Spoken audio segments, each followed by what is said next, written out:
안녕하세요. 청소년 매일 성경 묵상을 돕는 묵상 코치입니다. 함께 읽고 나눌 말씀은 누가복음 23장 6절에서 25절을 보겠습니다. 빌라도가 이 말을 듣고서 물었다. 이 사람이 갈릴리 사람이요? 그는 예수가 헤롯의 가나라에 속한 것을 알고서 예수를 헤롯에게 보냈는데 마침 그때 헤롯이 예루살렘에 있었다.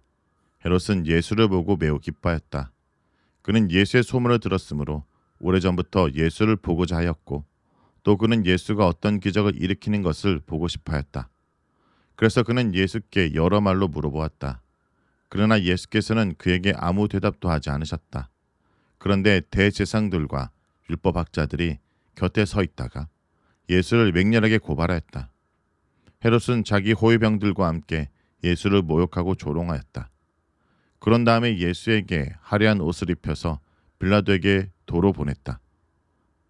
헤롯과 빌라도가 전에는 서로 원수였으나 바로 그날에 서로 친구가 되었다.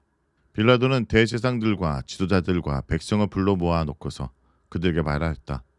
그대들은 이 사람이 백성을 오도한다고 하여 내게로 끌고 왔으나 보다시피 내가 그대들 앞에서 친히 신문하여 보았지만 그대들이 고발한 것과 같은 제목은 아무것도 이 사람에게서 찾지 못하였소. 헤롯도 또한 그것을 찾지 못하고 그를 우리에게 돌려보낸 것이요. 이 사람은 사형을 받을 만한 일을 하나도 저지르지 않았어. 그러므로 나는 이 사람을 매질이나 하고 놓아주겠소.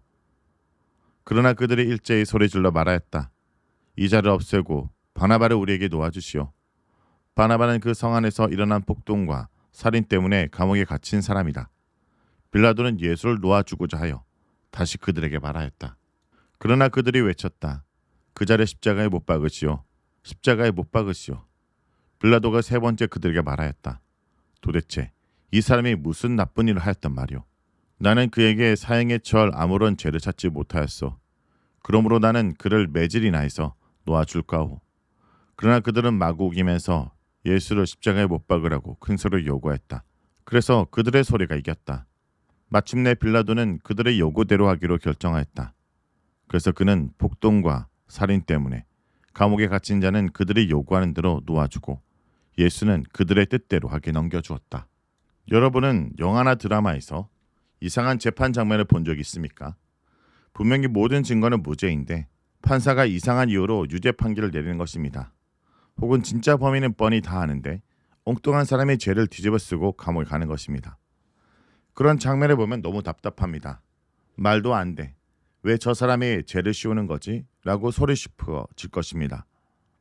오늘 우리가 읽은 본문에는 그런 장면이 실제로 일어납니다. 그 재판에는 판사가 있고 군중도 있고 진짜 죄인도 있습니다. 그런데 무슨 일이 일어나냐면 가장 죄가 없는 분이 가장 큰 죄인의 자리에 서게 됩니다. 그분이 바로 예수님입니다. 그리고 더 충격적인 것은 예수님이 그렇게 된 이유가 우리 죄를 대신하기 위해서라는 것입니다. 6절에서 12절은 헤롯과 예수님에 대한 내용입니다. 빌라도는 예수님이 갈릴리 출신이라는 것을 알고 그 지역에 다스리는 헤롯에게 예수님을 보냅니다. 헤롯은 예수님이 궁금했습니다. 기적도 보고 싶고 뭔가 신기한 걸 기대했습니다. 그런데 예수님은 아무 말씀도 하지 않으셨습니다. 헤롯은 실망했고 결국 예수님을 조롱하고 웃음거리로 만든 뒤 다시 빌라도에게 돌려보냅니다. 이 장면에서 예수님은 자신의 억울함을 한마디도 해명하지 않으십니다. 오로지 침묵하십니다. 모든 고통과 모욕을 다 안고 가는 것처럼 침묵하십니다. 13절에서 25절은 예수님과 바나바에 대한 내용입니다. 빌라도는 예수님에게서 아무런 죄를 찾지 못했습니다. 그래서 군중에게 말합니다. 이 사람은 죄가 없다. 놓아줘야 한다. 그런데 군중은 오히려 소리칩니다. 바나바를 놓아주시오. 예수를 죽이시오. 바나바는 폭동을 일으키고 살인을 저지른 진짜 죄인이었습니다. 그런데 그는 풀려납니다. 그리고 예수님은 아무런 죄도 없이 십자가형을 받게 됩니다. 빌라도는 세 번이나 이 사람이 죄가 없다 말합니다. 하지만 군중의 압력에 못 이겨 예수는 십자가에 넘깁니다. 사람들의 요구가 이긴 것처럼 보입니다. 하지만 그 안에 하나님의 계획이 있었습니다. 오늘 본문은 단지 억울한 재판 이야기가 아닙니다. 바로 우리들의 얘기입니다. 예수님의 침묵은 포기나 무력이 아니라 우리를 향한 사랑과 순종이었습니다. 바나바의 자리는 우리의 자리였습니다. 우리가 죄로 인해 형벌을 받아야 하는데 예수님이 대신 서셨습니다. 그리고 군중의 소리가 하나님 뜻을 막지 못했습니다. 예수님은 조용히 그러나 확실하게 우리를 위해 십자가에 나아가셨습니다. 오늘 본문을 통해 예수님은 자신을 변호하지 않으시고 우리를 대신하신 분임을 알 수 있습니다.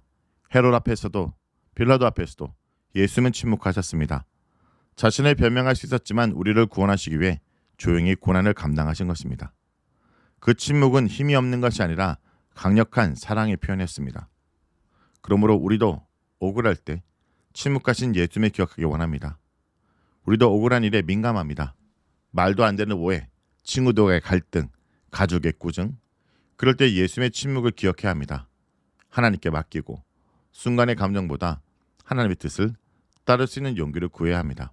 그리고 무엇보다 우리를 위해 대신 죽기까지 사랑하신 그 사랑을 기억하기 원합니다. 예수님이 왜 그 자리에 서셨을까요? 바로 나 때문입니다. 그 사랑을 기억하면 우리의 삶이 달라집니다. 예배가 달라지고 기도가 달라지고 친구를 대한 태도가 달라집니다. 그 사랑에 대한 감사로 살아가는 여러분 되길 간절히 기도합니다. 기도하겠습니다.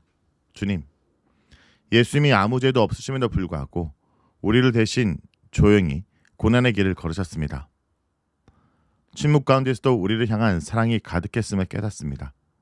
바나바처럼 죄로 인해 죽을 수밖에 없는 우리를 위해 예수님이 대신하셨음을 잊지 않게 하여 주옵소서.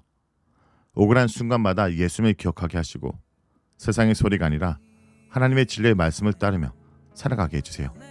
예수님의 이름으로 기도합니다. 아멘.